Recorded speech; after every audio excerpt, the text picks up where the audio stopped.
दुनिया के सबसे बड़े लोकतांत्रिक देश भारत के लोकतंत्र के महा उत्सव लोकसभा चुनाव का आज समापन हो गया है।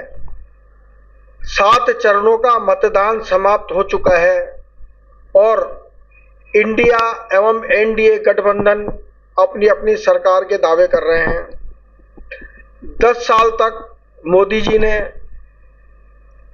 अपनी सरकार की उपलब्धियों को गिनाने का प्रयास किया, राम मंदिर को सबसे बड़ा मुद्दा बनाया, लेकिन हर चरण में उनका भाषण बदलता गया और वो क्या कहना चाह रहे हैं पूरे लोकतंत्र के उत्सव में लोग कंफ्यूज होते रहे। लोकतंत्र के अंतिम चरण के चुनाव में मोदी जी रामेश्वरम पहुंच गए और उन्होंने 45 घंटे ध्यान किया। क्या ध्यान किया, इसको लेकर भी लोगों में दो तरह की बातें हैं। कुछ लोग इसको आध्यात्मिकता से जोड़ रहे हैं और उनके विरोधी इसको नौटंकी बता रहे हैं। कुछ देर बाद सारे channel, electronic media exit poll आरंभ करने जा रहे हैं और एग्जिट पोल आरंभ होते ही देश में किसकी सरकार बनेगी इस पर चर्चा होनी शुरू हो जाएगी। लेकिन भाजपा ने जो 400 पार का नारा दिया उस पर हम चर्चा करना चाहेंगे। एग्जिट पोल कितने सार्थक हैं, कितने सफल होंगे, इस पर हम चर्चा करना चाहेंगे। हमारे साथ हमारे प्रेस क्लब के सेक्रेटरी जितेंद्र शर्मा जी हैं, वरिष्ठ पत्रकार रमेश जी गौतम हैं, संजीव जी सक्सेना हैं। मैं जितेंद्र जी से पूछना चाहूंगा, आपका क्या मानना है एग्जिट पोल पर और भाजपा के 400 पार के नारे पर? सर, एग्जिट पोल के बारे में मैं ये कहना चाहूँगा कि मेरे हिसाब से एग्जिट पोल जो भी आएगा वो बिल्कुल सटीक होगा, क्योंकि मैंने पहली बार देखा है, मेरे किसी मिलने वालों के पास में एक फ़ोन आया था कि आपने किसको वोट दिया है।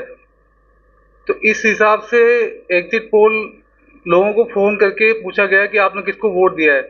तो कई लोग तो होते हैं समझदार जो सीधे नहीं बोलते कि भाई इससे आपको क्या लेना देना, किसको वोट दिया, हमने नहीं दिया। लेकिन कई लोग होते हैं जो स्पष्ट बोलते हैं।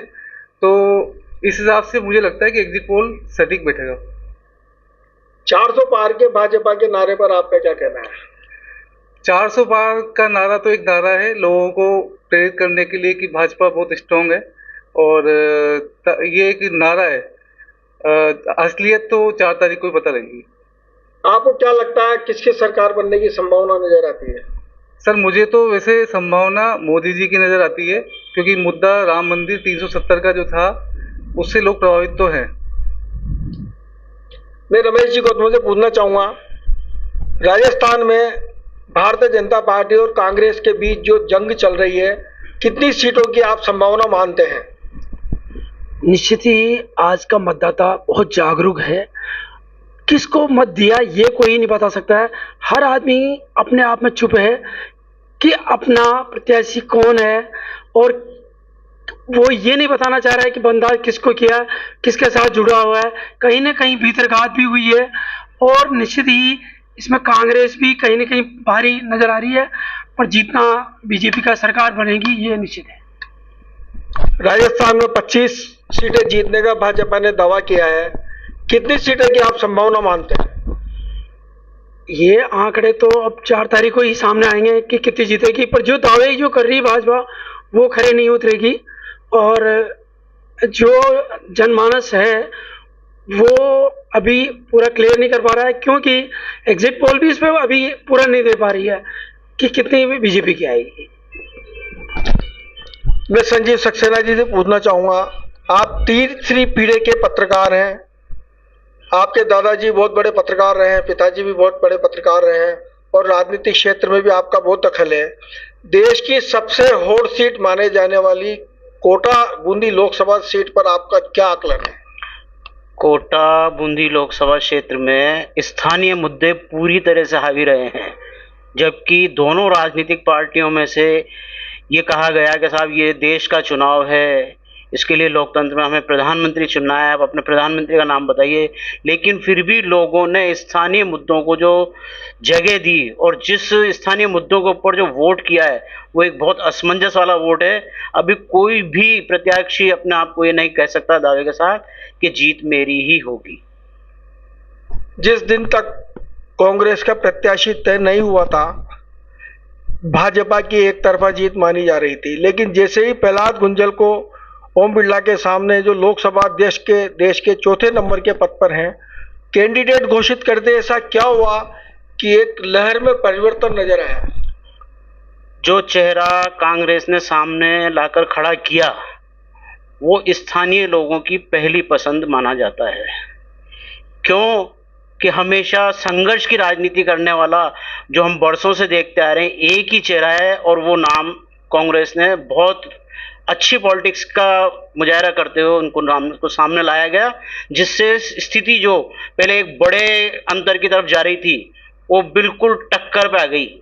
जो लोग बड़े दावे के साथ कह रहे थे कि नहीं एक तरफा जीतेंगे, इतने लाख से जीतेंगे, इतने लाख से जीतेंगे, वो नाम और चेहरा सामने आते ही कांटे की टक्कर में बदल गई। सट्टा बाजार, देश का सबसे प्रमुख सट्टा बाजार फलोदी बाजार ने एकदम पलटी मारते हुए कोटा में भाजपा की हार की घोषणा की है। इस पर आपका क्या कहना है? मैं फलोदी सट्टा बाजार को महत्व नहीं देता हूं, क्योंकि वहां जो पहले के जो लोग थे जो सट्टा घोषित किया करते थे, उनकी सूझबूझ, उनकी समझ अलग थी। अभी जो वहां के सट्टा बाजार को जिसको दर्शाया जा रहा है, मैं नहीं मानता कि ऐसा कुछ है और सट्टा बाजार मैनेज हुआ लगता है। हमारे साथियों का मानना है कि मोदी की सरकार एक बार फिर बन सकती है और हमारा भी ऐसा मानना है कि राजस्थान के परिप्रेक्ष्य में कांग्रेस अच्छा प्रदर्शन करेगी और भाजपा के 25 सीट जीतने के दावे को जनता खारिज करेगी, ऐसा कांग्रेस नेताओं का कहना है। कांग्रेस नेताओं का कहना है राजस्थान में हम 10 से 12 सीटें जीतेंगे और कोटा की सीट को जीतने का कांग्रेस दावा कर रही है। कांग्रेस नेताओं ने कहा कि जिसने हमारे राष्ट्रीय अध्यक्ष को लोकसभा से निकाला, संसद से हटाया, उसको हम संसद नहीं पहुंचने देंगे। लेकिन 4 तारीख को क्या परिणाम होगा, क्या नहीं होगा, कौन जीतेगा, ये तो समय बताएगा। लेकिन जातिगत समीकरण, देश में 10 साल मोदी शासन के बाद लोगों की परेशानी और सबसे बड़ी बात इस बार यह भी चर्चा रही कि संघ ने भाजपा को समर्थन नहीं दिया।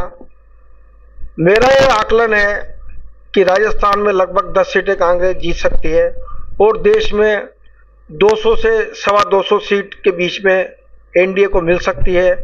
इंडिया गठबंधन मजबूती से खड़ा होगा। कई राज्य ऐसे हैं जहां भाजपा को नुकसान होगा। यूपी में 80 सीटें हैं, जो यूपी को जीतता है वही सरकार बनाता है, लेकिन इस बार यूपी के हाल बदले हुए नजर आ रहे हैं।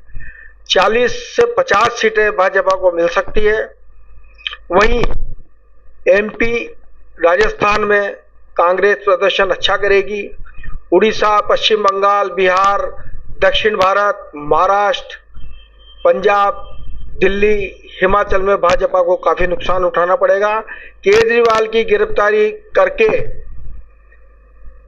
ईडी का उपयोग कर जिस प्रकार भाजपा सरकार ने अपना काम किया, उससे उनका बहुत विरोध हो रहा है। लोगों के अंदर बहुत आक्रोश है, क्योंकि लोकतंत्र में ऐसी चीज नहीं होनी चाहिए, ऐसा लोगों का भी मानना है। हमने कई लोगों से चर्चा की, उन्होंने केजरीवाल फैक्टर को बहुत घातक बताया, जो भाजपा को नुकसान करेगा। और संभव है कि दिल्ली की 6 सीटें कांग्रेस आप गठबंधन जीत सकता है। सबसे बड़ी बात यह थी, इस बार ना तो कहीं भाजपा थी और ना ही कहीं संघ था, सिर्फ मोदी सरकार, मोदी परिवार, मोदी गारंटी थी। मोदी ही चुनाव लड़े और देश की 542 सीटों पर सिर्फ मोदी थे। एक सीट उनकी खुद की थी, बाकी सब नेता, संघ, संगठन सब गौण था। 4 तारीख को तय हो जाएगा क्या होना है, परिणाम सामने आ जाएगा। एग्जिट पोल कितने सार्थक होंगे, कितने सफल होंगे, कितने सही होंगे, ये 4 तारीख को पता लगेगा। हम विश्वास करते हैं कि देश का लोकतंत्र मजबूत होगा, जनता जो निर्णय करेगी वो सबको स्वीकार्य होगा। जय हिंद।